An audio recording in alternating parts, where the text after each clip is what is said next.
आज की इस वीडियो में मैं आपको दिखाऊंगी कि इस तरह के डीप फ्रीज़र की हालत को मैंने किस तरह से ऑर्गेनाइज़ किया है। एक स्लीपर स्टैंड से जिसमें चप्पलें रखने वाला जो स्टैंड होता है उसको मैंने किस तरह से ऑर्गेनाइज़ किया, मुझे किन मुश्किलात का सामना करना पड़ा, और मैं आपको दिखाऊंगी कि कौन से ऑर्गेनाइज़र जो है वो बेस्ट हैं और अंडे मैंने किस तरह से ऑर्गेनाइज़ किए। क्या ये ऑर्गेनाइज़र जो है वो अंडे रखने के काबिल भी है या नहीं, वो मैं आपको इस वीडियो में बताऊँगी।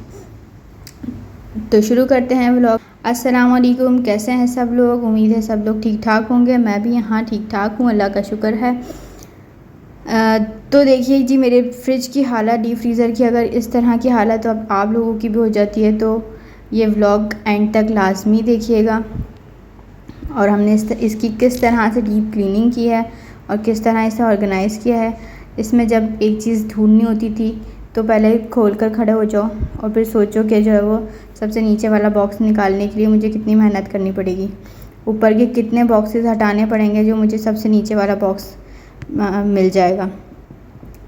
तो इसी चीज़ को बस आज ख़त्म करेंगे। और इसको ऑर्गेनाइज़ करने के लिए हमने सबसे पहले जो है वो फ्रिज को पूरा ख़ाली किया। ठीक है, सारे डब्बे वगैरह हमारे जो भी हैं वो सब बाहर निकालें। यहाँ पर पूरा फ्रिज खाली हो चुका था। बस मैंने फिर इसके साइड्स पर जो है वो पानी डालना शुरू किया। के बाद भी जो है वो इसमें बर्फ़ जो है वो निकल नहीं रही थी। तो फिर हालत देख रहे हैं आप, इसमें जो है वो कितना खून वून सब गोश्त का वो सब कुछ इसमें ऐसे ही पड़ा हुआ है, तो वो सब जम जाता है। लेकिन अब ये परेशानी नहीं फेस करनी पड़ेगी। बस अब ये मैंने इस तरह का चमचा लिया और उसकी मदद से जो है वो इसे मैं साफ़ करना चाह रही थी, लेकिन ये बर्फ़ नहीं हटी। फिर आपने कोई परेशान नहीं होना है। अगर इस तरह की ज़िद्दी बर्फ़ आपके भी फ्रिज में जमा हो जाती है तो आपने नमक लेना है और उससे जो है वो उसकी साइड्स पर डाल देना है। नमक से क्या होगा, जो बर्फ़ होती है ना वो जल्दी मेल्ट होना शुरू हो जाती है। आपने थोड़ी देर छोड़ देना उसको ताकि वो आराम से अपना टाइम ले ले। ठीक है, बस फिर सारी बर्फ़ जो है वो मेल्ट हो गई थी, उसको बाहर निकाला। और ये मैंने मोप जो है वो फ्रिज के लिए ही ख़रीदा है। आप देख सकते हैं इससे कितनी आसानी हो गई है। जिनका कद मेरी तरह छोटा है तो उनके लिए तो ख़ास तौर पर ये मोप बेस्ट है, क्योंकि उन्हें झुक कर जो है वो कपड़े से साफ़ नहीं करना पड़ेगा, ना उसे जो है बार बार उठाना पड़ेगा, धोना पड़ेगा। बस इस मोप से आपने किया, ये आराम से स्क्वीज़ भी हो जाता है। इससे जो है वो निचोड़ लें ऊपर से, जो इसका डंडा है ना वो आप जब आगे पीछे करेंगे ना तो ये सारा पानी भी निकाल देगा इसमें से। बस यहाँ पर मैं ये ऑर्गेनाइज़र लेकर आई थी।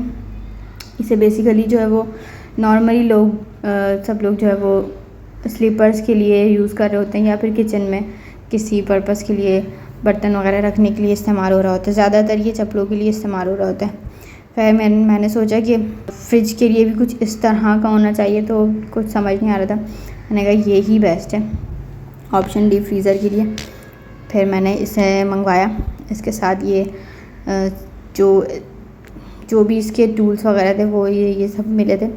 तो खैर मुझे लगा कि शायद नीचे की तरफ लगते हैं पैरों पे इसके, तो वो मैं लगाना चाह रही थी। इतनी मुश्किल से कोई एक आध लगा भी, लेकिन बाद में मुझे पता चला कि ये नीचे के लिए थे ही नहीं। ठीक है, मैं आपको बताती हूँ ये किस मकसद के लिए यहाँ पर इसमें पैक करके दिए गए थे। खैर मैंने यहाँ पर उस पेपर पर भी देखने की कोशिश की, बट वहाँ पर कुछ भी नहीं था जिससे मुझे कोई आइडिया हो जाता कि क्या चीज़ कहाँ सेट करनी है। बट ये है कि समझ में आ रहा था कि ये जो इसकी साइड्स हैं वो इधर साइड्स पर ही जाएंगी, सारी सी बातें, और जो ये है पूरा रैक वो इस तरह से आ जाएगा। ठीक है, बस फिर ये मैंने पूरा सेट कर दिया। अच्छा, जब ये पूरा सेट हो गया तो फिर मुझे पता चला जो नीचे लगाए थे ना मैंने, वो नीचे के थे नहीं, एक्चुअली ये थे नीचे लगाने के लिए। तो बस फिर ये मैंने वो वाले हटा दिए जो भी लगे थे, बहुत मुश्किल से एक दो मैंने हटा दिया और फिर मैंने ये लगाया। ये आराम से जो है वो लग गए थे। ठीक है, और जो छोटे वाले जो मैंने आपको दिखाए थे ना वो असल में ऊपर की तरफ लगने होते हैं, जो ये ऊपर होल्स खुले हुए हैं ना। बस ये इधर सेट हो गया था हमारा रैक, और अब चलते हैं इसे डीप फ्रीज़र में फ़िक्स करने के लिए। बस इसे उठाया और इसे आराम से जो है वो फ्रीज़र में हमने सेट कर दिया। यहाँ पर जो है वो लाइट आ चुकी थी तो मैंने फ्रिज ऑन कर दिया था। इसमें अच्छी खासी कूलिंग भी हो गई थी। साफ़ करते वक्त जो है वो लाइट गई हुई थी तो मैंने सोचा कि असल में लाइट आने का टाइम था, तो मैंने कहा लाइट आने से पहले इसे क्लीन कर लेती हूँ, ताकि जो है वो जब लाइट आ जाएगी तो फिर ऑन कर दूँगी और फिर जो है वो सारा सामान कूल हो दोबारा से ठंडा हो जाएगा, वरना ऐसा ना हो कि काफ़ी देर बाहर रखा हुआ है तो ख़राब ना हो जाए। बस इस वजह से मैंने जो है वो अपनी टाइमिंग मैनेज करके और सारा सामान जो है वो इस पर ऑर्गेनाइज़ कर दिया। अब ये फ्रिज को क्लीन कर दिया और सब सामान इस पर ऑर्गेनाइज़ कर दिया। ठीक है, अच्छा यहाँ पर मैंने सारा सामान जब रख दिया, इसके ऊपर जो है वो एक और बास्केट जो फ्रिज के साथ आई थी, जब वो मैंने रखने की कोशिश की तो वो इस पर आ ही नहीं रही थी। रखनी भी ज़रूरी थी क्योंकि वो जो है वो मेरे ख्याल से लोहे की है और उस पर जो हम वज़नी सामान रख सकते हैं। ये जो रैक है ये प्लास्टिक का है, इसमें बहुत ज़्यादा वज़न नहीं रख सकते, जाहिर सी बात है, एहतियात कर लेने से ज़्यादा बेहतर है। तो अगर हम ज़्यादा वज़न इस पर रख लेंगे तो हो सकता है कि ये टूट जाए, तो इसलिए बेहतर है कि हम जो ज़्यादा वज़नी चीज़ें ना वो मैं या तो ज़मीन पर रखूँ उधर फ्रिज पे, या फिर जो है वो उस लोहे वाली बास्केट में रखूँ। ठीक है, इसलिए फिर मैंने ऊपर वाला इसका पोर्शन हटा दिया था और फिर ये मैंने अपनी बास्केट जब सेट की जो फ्रिज के साथ आई थी तो वो सेट हो गई आराम से। फिर खैर जो छोटे मोटे डब्बे थे, जो बचे हुए सालन वगैरह थे, वो मैंने इसमें रख दिए, और जो बड़े बॉक्सेस थे जिसमें गोश्त होता है या फिर जो बॉयल चिकन में बॉयल करके रखती हूँ वो, और जो भी सामान होता है जो बड़े बॉक्सेस का था वो मैंने उसमें रख दिया। आइस क्यूब्स में मैंने जो वो पेस्ट बना के रखे थे हरी मिर्च का और टमाटर का, तो वो मैंने वो भी लगा दिया। इससे इस तरह जो है वो ना कुछ गिरने का ख़तरा है और ना ही कुछ ढूंढने का टाइम ज़ाया होगा। ठीक है, यहाँ पर हमारा ये डीप फ्रीज़र जो ऑर्गेनाइज़ हो गया था। अब बारी थी फ्रिज की, तो फ्रिज की भी हालत कुछ इस तरह की थी। अंडे वगैरह किस तरह से रखने थे, और ये छोटे मोटे बॉक्सेस इधर भी पड़े हुए थे, जो पाउचेस थे केचप वगैरह के, वो सब कुछ भी इस तरह से ही थे। तो इसे भी सेट करना था, जाहिर सी बात है, इसको भी निकालना होता है, तो इसमें भी जो वो टाइम ज़ाया ही हो रहा होता है। एक तरह से टूटने का भी ख़तरा होता है, गिरने का, टूटने का। तो उठाते वक्त अगर हाथ से स्लिप हो जाए तो इस चीज़ का भी ख़तरा होता है। इससे बेहतर है कि जो है वो मैंने इस तरह के ऑर्गेनाइज़र लिए थे। अच्छा, ये जो मैंने फ्रीज़र में रखा है ना, वो 600 रुपये का मिला है मुझे। और यहाँ पर ये जो मैं अभी असेंबल कर रही हूँ ना, ये तकरीबन 150 रुपये का है।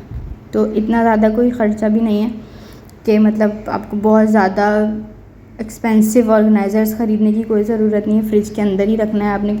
कोई जो है वो मेहमान आकर, वैसे भी कोई मेहमान फ्रिज में आकर तो देखता नहीं है, और अगर देखता भी है तो वो ऑर्गेनाइज चीज़ें देखकर ही मुतमईन हो जाएगा कि हाँ बंदा समझदार और सलीकेमंद है। काफ़ी मेहनत के बाद ये जब टाइट हो भी गया था ना, मुझे ये लूज़ लग रहा था, मैंने इसे और टाइट करने की कोशिश की तो ये पूरा ही टूट गया दोबारा से। फिर खैर मैंने कहा कि अब दोबारा मेहनत करनी पड़ेगी। दोबारा से ही मेहनत कर रही थी, लेकिन ये मेरे बस की बात थी नहीं शायद, क्योंकि ये बहुत टाइट थे। इधर भी जो है पेपर पर मैंने देखने की कोशिश की तो उस पर भी कुछ मेंशन नहीं था कि किस तरह से उससे असेंबल करना है। फिर खैर यहाँ पर फिर मैं इसे रख कर चली गई। घर में जो है वो सिस्टर मौजूद थी, तो मैंने कहा कि भाई आ जाओ ज़रा मेरे साथ, ये वाला काम करवा दो। फिर खैर उसने पूरा ऑर्गेनाइज़ करके मुझे दिया। आप लोग यहाँ तक मेरी वीडियो देख रहे हैं और आपने चैनल अभी तक सब्सक्राइब नहीं किया है, तो आप सबसे गुजारिश है कि मेरा चैनल सब्सक्राइब कर लें और अपनी राय, फीडबैक कमेंट सेक्शन में लाजमी शेयर किया करें। मुझे बताया करें कि इसमें मेरी क्या मिस्टेक्स हैं और मुझे क्या इम्प्रूव करने की ज़रूरत है। आप लोग किस तरह की वीडियोस देखना पसंद करते हैं, ताकि फिर मैं आप लोगों के लिए उसी तरह की वीडियोस बनाऊं। होम ऑर्गेनाइजेशन के लिए, कुकिंग के लिए, जो हेल्दी रेसिपीज़ होती हैं उनके लिए आप जो देखना चाहते हैं मुझे कमेंट सेक्शन में लाजमी बताया करें। ठीक है, यहाँ पर फिर मैं जो अंडों वाला ऑर्गेनाइज़र था, एग ऑर्गेनाइज़र, उसे मैंने सेट किया। वैसे सेट हुआ था, बस इसमें ऊपर वाली लेयर फिक्स करनी थी, वो फिक्स की। फिर हम लोग चेक कर रहे थे कि कहीं ऐसा तो नहीं कि बाकी दोनों की तरह ये भी टूट फूट ना हो जाए। क्योंकि फिर अगर ये टूट फूट हो गया तो इसका तो ज़्यादा नुकसान हो जाएगा। फिर खैर हम लोगों ने यहाँ पर सारा फ्रिज खाली किया। इससे भी मैंने उसी मोप से साफ़ किया। ये मोप बहुत ही जो है वो काम का है, सही है। यहाँ पर बहुत ज़बरदस्त चीज़ मैंने ख़रीद ली। अच्छा, ये मोप मुझे मिला था 850 का, ठीक है। यहाँ पर मैं ऐसे फ़िक्स करना चाह रही थी बट इस ग्रिल की वजह से ये आ नहीं रहा था पूरा। फिर मैंने साइड पर लगाया, साइड पर सेट किया तो जो अंडों वाला था वो उसमें नहीं आ रहा था इस साइड पर। मैंने कहा एक दो जगह घिर जाएगी सारी। यहाँ पर रखा तो वो बुरा लग रहा था। फिर मैंने एक को सामने वाली साइड पर रख दिया, दूसरे वाले को मैंने इस तरफ रख दिया बस। और फिर जो है वो मैंने सारा सामान इस ऑर्गेनाइज़र पर सेट किया। छोटे मोटे जितने भी आइटम्स होते हैं बच जाते हैं, क्योंकि फ्रिज में हम दरवाजे में रख रहे होते हैं ना, तो वो दरवाज़ों वाले आइटम जो है वो हम यहाँ इस ऑर्गेनाइज़र पर सेट कर सकते हैं, ठीक है। क्योंकि यहाँ पर तो ज़ाहिर सी बात है ऐसा कोई ऑप्शन है नहीं जो हम किसी दरवाजे में रख दें या साइड्स पर कुछ ऐसा हो, कुछ भी नहीं है, ठीक है। यहाँ पर मैं अंडे सेट कर रही थी बहुत ही एहतियात के साथ। ये ऑर्गेनाइज़र भी मुझे अभी तक बहुत बेस्ट लगा है, अभी मैं यूज़ कर रही हूँ इसे। माशाल्लाह से अल्लाह का शुक्र है कि ये कहीं से टूटा फूटा नहीं। वज़न भी इसने अंडों का उठाया हुआ है आराम से। ये ऑर्गेनाइज़र मुझे मिला है 500 का। ये मैंने जो है वो ऑनलाइन मंगवाया। तो ये थी हमारी फ्रिज की सेटिंग। आपको वीडियो कैसी लगी मुझे लाज़मी बताइएगा। अपना घर वालों का ख्याल रखिएगा। मिलते हैं नेक्स्ट व्लॉग में, तब तक के लिए अल्लाह हाफ़िज़।